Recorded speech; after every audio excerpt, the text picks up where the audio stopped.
Hi guys, good morning. So last time, nag-iwan tayo ng problem about two airplanes going to Hong Kong, leaving from Naiya, and the first plane travels at 300 kilometers per hour. Pagkatapos, after 1 hour, sumunod naman yung pangalawang eroplano papunta ring Hong Kong, but ang rate of speed niya ngayon ay 400 kilometers per hour na. So ang tanong, gaano na daw kalayo yung ating unang eroplano bago siya naabutan ng pangalawa? So in this case, hindi yung time ang hinahanap natin, hindi yung distance na na-covered ng unang eroplano bago siya naabutan ng pangalawang eroplano. Solve na natin siya using the algebra method first, no? Again, sabi natin, at catch-up point, ang distance ng first object is equal to the distance ng second object. So, ibig sabihin, yung distansya na na-covered ng unang eroplano ay pareho nung pangalawa. So, again, ganito natin siya isusulat as an equation. Then, ang ating basic formula para sa pagkuha ng distance distance is equal to the rate multiplied by the time. So, substitute natin ulit ang rate multiplied by the time sa value ng ating distance. Therefore, ang bago nating equation is RT sub A is equal to RT sub B. I-plot ulit natin yung airplane A and B. Then, of course, yung kanilang rate and time. So, para sa airplane A, 300 kph. Airplane B, 400 kph. So, again, pag kukuha tayo ng time, ang suggestion natin, ang gawing variable is yung time ng pangalawang object. Or in this case, airplane B. So, siya yung gagawin nating X. At para naman sa time ng ating airplane A, X plus yung kanilang time gap. Or kung ilang oras yung pagitan ng dalawang aeroplano bago umalis. So, in this case, 1 hour ulit. So, X plus 1. Since may mga values na tayo na gagamitin para sa ating equation, let's plot our equation.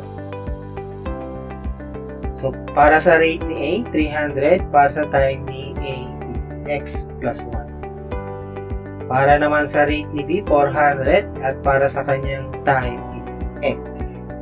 So, let's rewrite our equation. 300 times X plus 1 is equal to 400 times X. So, let's multiply 300 sa X plus 1. We have 300 times X is 300X. And 300 times 1 is 300. Equals 400 times X is 400X. So, combine natin yung like terms. 400 minus 300X kasi itatranspose natin siya from left side papunta sa right side. So, 400x minus 300x is equal to 100x. So, para makuha natin yung value ng x, ililipat lang natin yung 100 from right side papunta naman sa left side. So, dahil multiplication of ang operation ng 100x, so, magiging division siya once ilipat natin siya sa left side. So, 300 divided by 100 is equal to 3. That's the value of the x. Pero, time po yun. Ang hinahanap natin dito is distance. So, again, paano kinukuha ang distance? Rate multiply by the time. So, substitute muna natin ang value ng x, which is 3, sa time nung dalawang eroplano. So, for B, gagawin natin 3 hours na yung kanyang time. Para kay A naman, 4 naman siya. 4 hours. Kasi 3 plus 1. So, let's compute for the distance. Multiply lang natin yung rate and time. 300 times 4, 1,200. And 400 times 3, 1,200. Which satisfy yung condition natin na distance ni A must be equal to distance B. So, ang answer natin dito is letter C. Now, using the table method naman, again, ipa-plot natin yung dalawa nating objects, which is airplane A and airplane B. Then, yung kanilang rate of speed, ilagay natin 300 km per hour para kay A, 400 km per hour naman para kay B. So, from this point, kung nag-travel na si airplane A, after 1 hour, ang kanyang distance na mako-cover ay 300 km na. Kasi nga, 300 km per hour siya. But, kay B, 0 pa rin. Kasi nga, from this point, after 1 hour, siya ka palang aalis yung ating pangalawang aeroplano. So, 2 hours from this point, airplane A ay nakapag-travel na ng 600 kilometers per hour. Ng 600 kilometers. Kasi nga, 300 kilometers siya kada isang oras. Since nakadalawang oras na siya, 600 kilometers na. Pero, kay B, 400 pa lang. Kasi nga, yun pa lang yung unang oras ng travel niya. So, continue lang natin para kay airplane A, after 3 hours, naka 900 na siya. Kay airplane B, 800 pa lang. So, hindi pa ulit pareho yung distance nila. Sabi nga natin, kailangan nating masatisfy yung condition na yung distance ng unang aeroplano ay kapareho na pangalawang aeroplano. So, since 900 is not equal to 800, hindi pa tayo tapos. So, after 4 hours naman para sa airplane A, 1,200 na yung distance na na-travel niya. For airplane B, 1,200 na rin after 3 hours niya. So, ibig sabihin, at 1,200 km, magpapareho na ang kanilang distance, maaabutan na ni airplane B si airplane A. So, since pareho na siya, ito na yung ating sagot. 1,200 km. Letter C pareho. How about sa trial and error method? Again, isa-satisfy natin ang condition na distance ni A is equals to distance. And distance is equals to rate multiplied by the time. But, in this case, since ang option natin is distance, so we presume na alam natin yung distance, and since given din ang kanilang mga rate, ang hahanapin natin ngayon ay yung time. So, ano kailangan natin gawin? Kailangan nating masatisfy na yung time, yung difference ng time ng dalawa na makukuha natin must be equal to the time gap nila na 1 hour. Kasi nga, 1 hour bago pa nakaalis si airplane B. Let's see kung saan natin makukuha yung tamang sagot. So, let's plot A and B. Ang kanilang rate of speed is 300 and 400 kilometers respectively. Then, option A, kung ang distance daw ay 1,000 km, pareho, since sabi nga natin, equal yan, ano kaya ang time?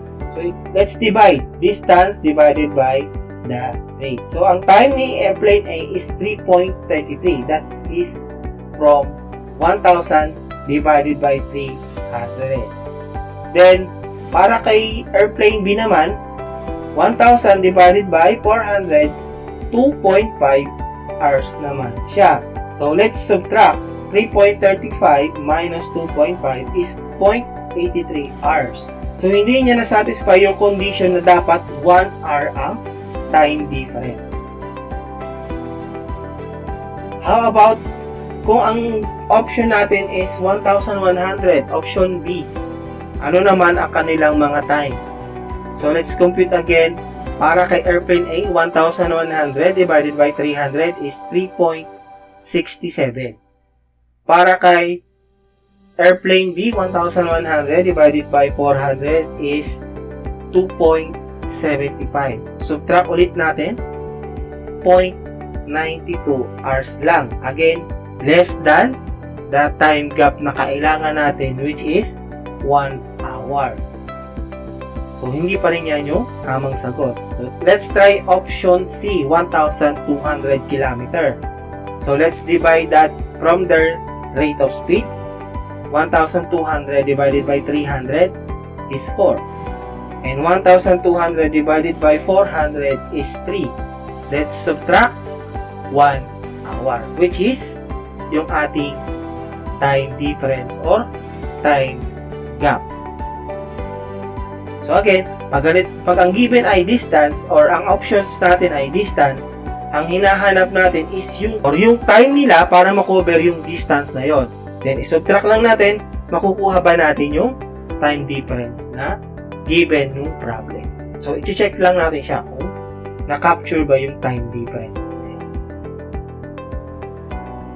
So, since na-satisfy natin yung condition natin na 1 hour na time gap, ito na yung ating sagot, option C. How about choosing the relative speed method naman? So, again, paano nga ba yung relative speed method? Kukunin natin yung distance na na-cover ng unang eroplano bago umalis yung pangalawa. So, paano kukunin yun? Rate of speed ng unang eroplano multiply by the time difference. Then, i-divide lang natin siya sa difference ng kanilang rate. So, rate of speed ni B, kasi nga siya yung mas mabilis, less rate of speed ni A. Ang makukuha natin is yung time ni B para ma-cover yung distance na yun. Again ang makukuha natin dito is yung time. So, kunin muna natin yung time. So, alam natin yung rate of speed ni A, which is 300 km per hour.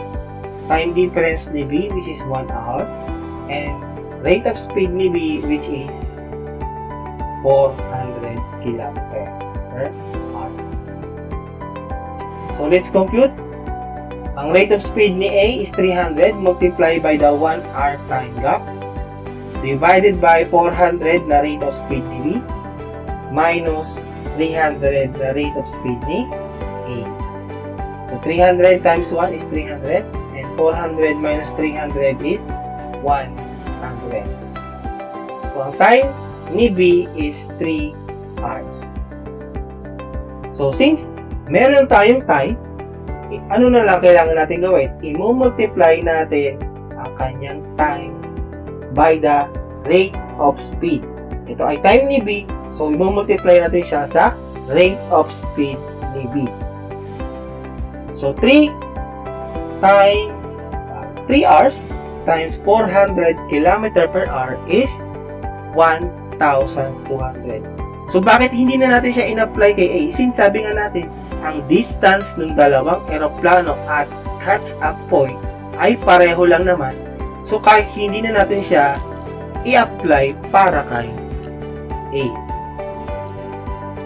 So, anong answer natin dito? Since nag-agree lahat ng ating solution, ang answer natin is letter C, 1,200 km.